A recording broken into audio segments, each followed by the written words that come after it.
I know there are, I mean, Kat's been brave enough to say that she's in it right now, but there are heaps of people who analyze the flipping hell out of things before they do things. And some people, they spend all their time analyzing and zero of their time doing.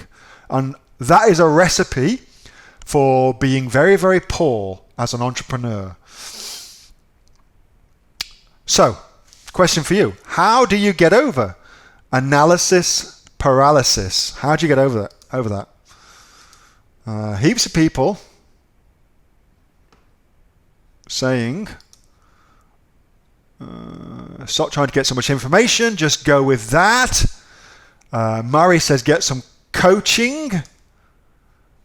Yvette says get some coaching. Keller says you set yourself a deadline. I use deadlines.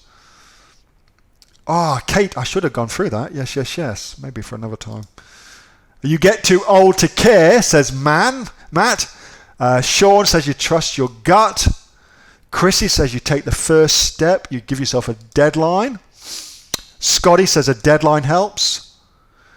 Jenny says commit to improving it later. Maureen says just do it. Libby says don't sweat the small stuff. Jess says you execute and take the risk. Chaminda by taking small steps. Vicky says get some coaching. All right. Carl says get a nagging spouse. All right, so here's my take on it. Here's my take. Good analysis, guys. I like that.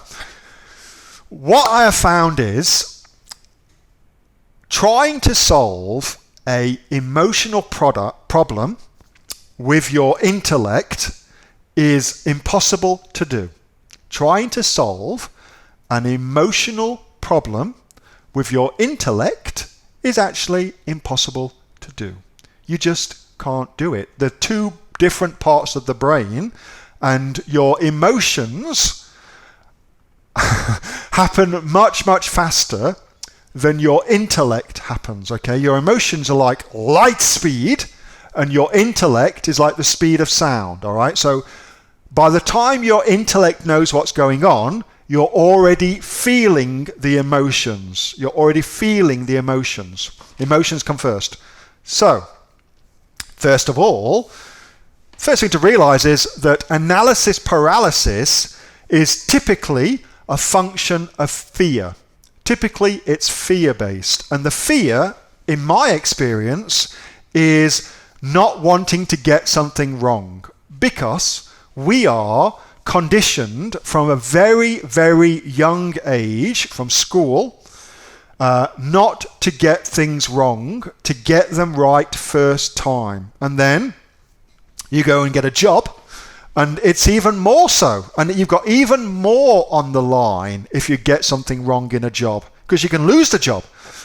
And so we are conditioned from a very young age not to get things wrong. And it's that fear of getting things wrong that creates analysis paralysis. That is just, if you strip it apart, the fear of making mistakes. Typically that's what that is, okay? And the bad news is, for entrepreneurs, that is anathema to your success, because as an entrepreneur, the very nature of what we do is we try things and then we learn from them. We try things and then we learn from them. And that is how, as an entrepreneur, you build a business. You will not get it right first time. Here's an analogy for you, because the brain, the emotional brain, loves analogies. Here's an analogy for you. Expecting to get this right first time is kind of like baking a cake and expecting the cake to be perfect the very, very first time you bake it. You may well create a cake that's edible, and it may well taste okay, but the more you do that cake, the better you will become at baking that cake. It's kind of like learning to run. Like you make the decision, I'm going to get fit, I'm going to start going running. nobody in their right mind would immediately assume that they could go and run a marathon immediately. If you're unfit, you've never run before, and then you start running and you just go and run a marathon off from the get-go. If I said that to you, you'd be like, what the hell are you talking about, Neil? That's crazy talk. And yet, that's what people do. That's what people do. They assume that they will be marathon runners from the get-go. And you won't. And you won't. And you won't. It takes time to develop the skills of entrepreneurship. It takes time. You will get things wrong. You will. I get things wrong all the time. All the time I get things wrong. The things I get wrong now have got an impact not just on my business, but on people within my business. Holy shit, that's a whole new level of responsibility.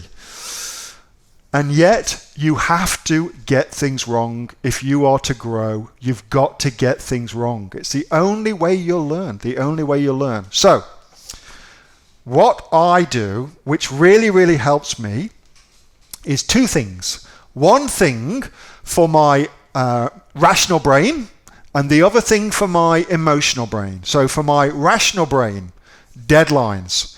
Deadlines work for me really, really well.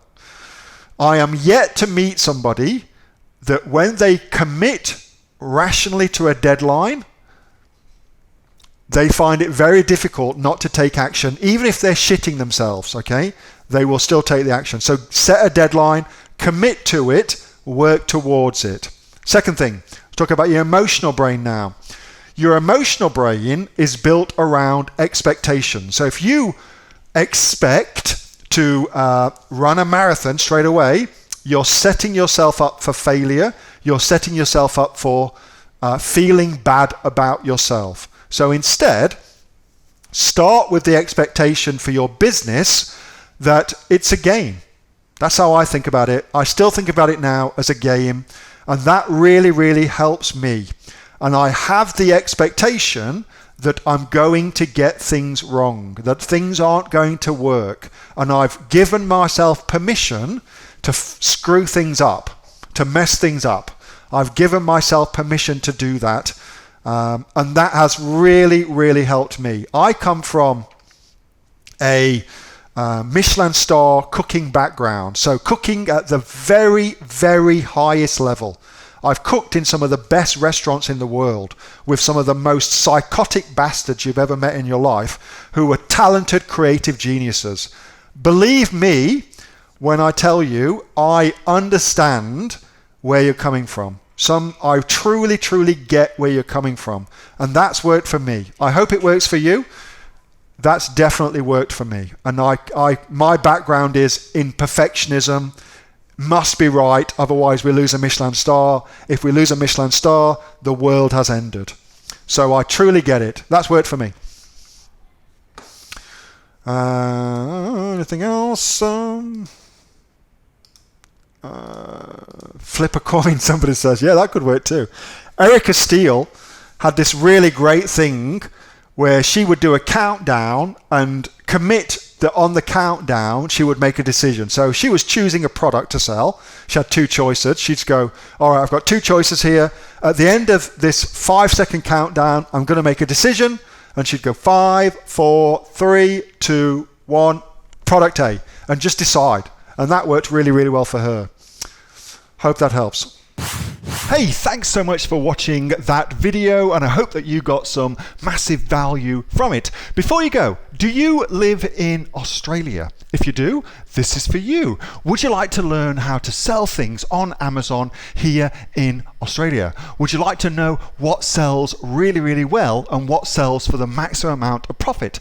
Would you like to know where you can source those products from, whether that be in China or here in Australia, and how to source them so you pay bottom dollar and get maximum value for what you're doing? If you do, please subscribe to my channel and like this video, and you'll learn that and much, much more. It's the exact same information that people like Jeff from New South Wales I've used to make $45,000 a month on Amazon, that Sue, who's from the sunny coast, has used to purchase herself a brand spankly BMW every single year as a result of her e-commerce business, and the lovely Kate from Bowral in New South Wales has used to make $32,000 a year on, a month, not a year, a month on Amazon, and indeed Anthony, who makes $15,000 a month on Amazon, selling, as he puts it, odds and sods. If you'd like to learn the exact same information that they use to maximize their profits for their Amazon businesses,